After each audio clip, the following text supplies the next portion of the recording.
Assalamualaikum warahmatullahi wabarakatuh. Perkenalkan, nama saya Denny Pratama. Saya dari Teknik Pertambangan Angkatan 2019 yang akan menjelaskan ringkasan materi kuliah ventilasi tambang. Baiklah, penjelasan yang pertama yaitu apa itu ventilasi tambang.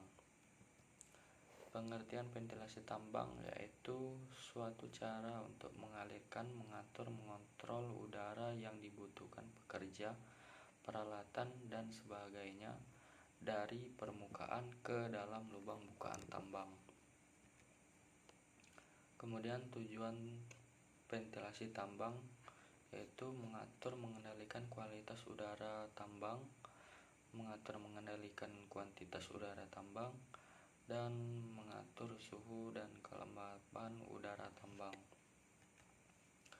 Prinsip ventilasi tambang 1. Udara mengalir dari temperatur rendah ke temperatur tinggi. Udara akan mengalir lebih banyak pada bukaan dengan resistensi lebih kecil dan sebaliknya. Hukum mekanika fluida akan selalu mengikuti perhitungan ventilasi tambang. Pembahasan kedua yaitu tentang udara tambang. Komposisi udara segar, unsur-unsurnya yaitu terdiri dari nitrogen, oksigen, karbon dioksida, dan argon. Dan bisa teman-teman lihat persentase volume dan persentase berat pada masing-masing unsur. Dalam ventilasi selalu dianggap bahwa 79% nitrogen dan 21% oksigen udara segar akan selalu mengandung 0,03% CO2 dan uap air atau kelembaban udara. Berikut ini pengaruh tubuh apabila kita kekurangan oksigen. Pada konsentrasi 21%, tubuh kita tidak terjadi apa-apa. Pada 17%, otot-otot mulai lemas. 14% susah untuk meloloskan diri. 12% pusing, sakit kepala, dan lain-lain. 9% tidak sadarkan diri.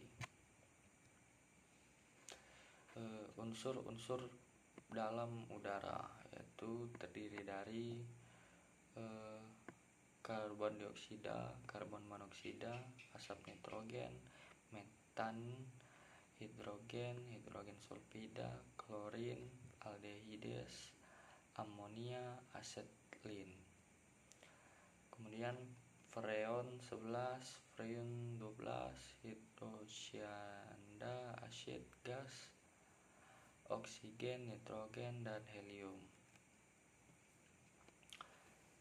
Klasifikasi gas-gas berbahaya. Potensi akan ledakan dan kebakaran yaitu pada gas metan. Potensi gangguan pernapasan yaitu pada gas karbon dioksida, karbon monoksida, hidrogen sulfida, amonia, dan sebagainya. Pressure atau tekanan.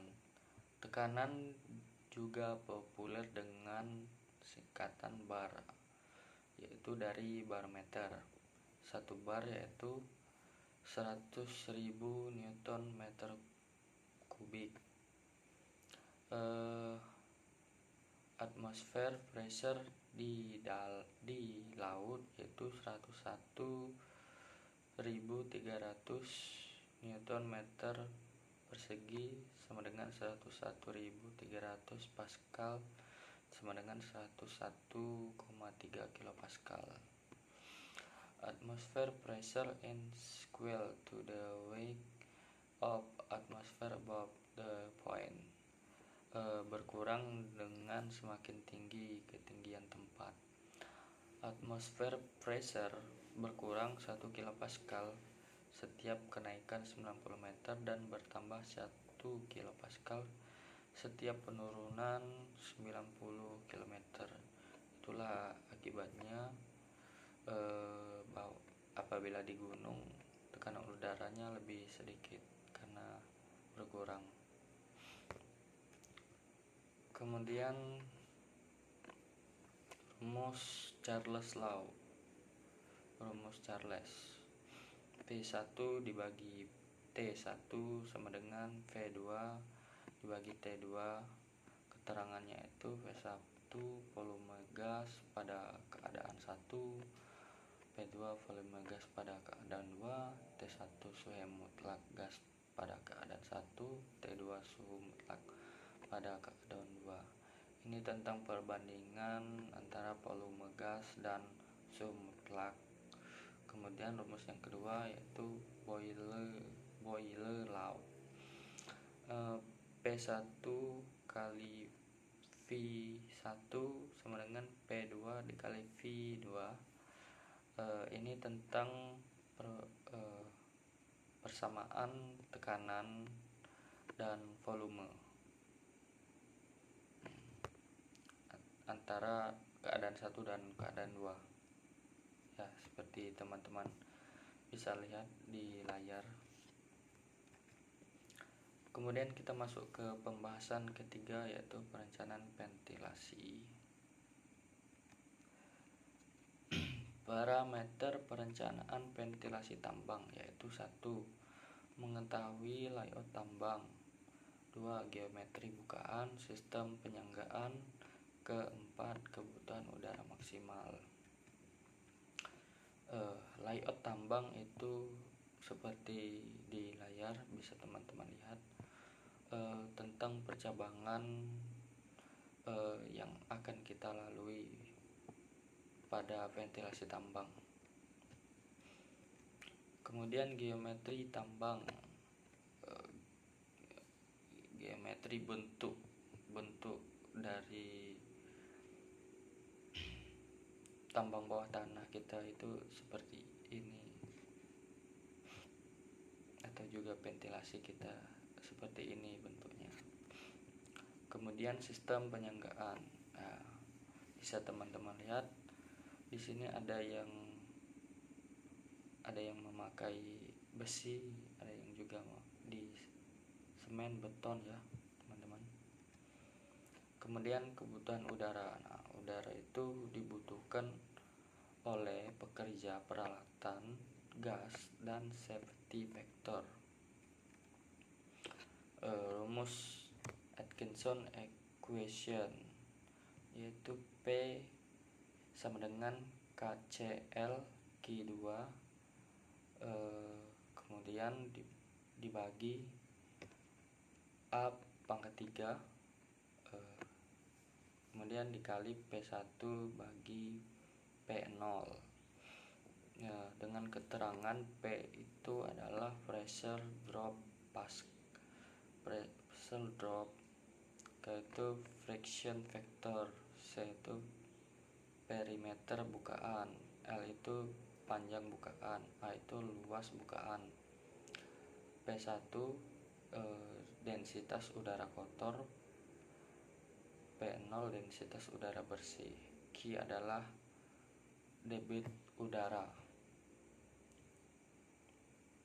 Nah, bisa teman-teman lihat perubahan dari rumus Atkinson itu menghasilkan bisa juga P sama dengan R dikali Q2.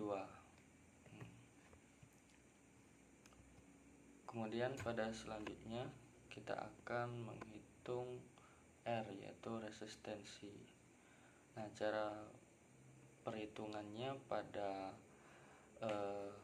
layout yang di atas itu seperti ini.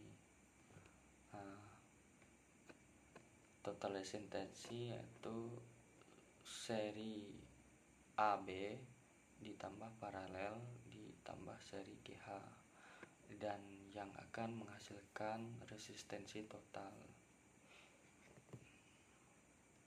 Dan bisa langsung kita gunakan rumus Atkinson, P sama dengan resistensi total dikali Q2. Dan terakhir yaitu rumus kekuatan air power, kekuatan udara, sama dengan V kali Q. input power sama dengan P kali Q dibagi efektivitas alat. Baiklah, sekian dulu penjelasan dari saya. Saya mohon maaf apabila masih terdapat kesalahan dalam penyampaian. Lebih dan kurang saya mohon maaf. Wassalamualaikum warahmatullahi wabarakatuh. See you.